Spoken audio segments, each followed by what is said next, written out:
Wise news, খবরের সত্যাসত্য 24 ঘন্টা।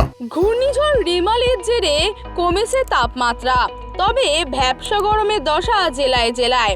ফের কলকাতা সহ দক্ষিণবঙ্গের আবহাওয়ার পরিবর্তন হবে। শেষ দফার ভোট গণনার দিন পর্যন্ত দক্ষিণবঙ্গ জুড়ে ঝড় বৃষ্টির পূর্বাভাস রয়েছে। আবহাওয়া দপ্তর সূত্রে খবর, জুন মাসের প্রথম 4 দিন দক্ষিণবঙ্গের সমস্ত জেলা জুড়ে বৃষ্টি হবে।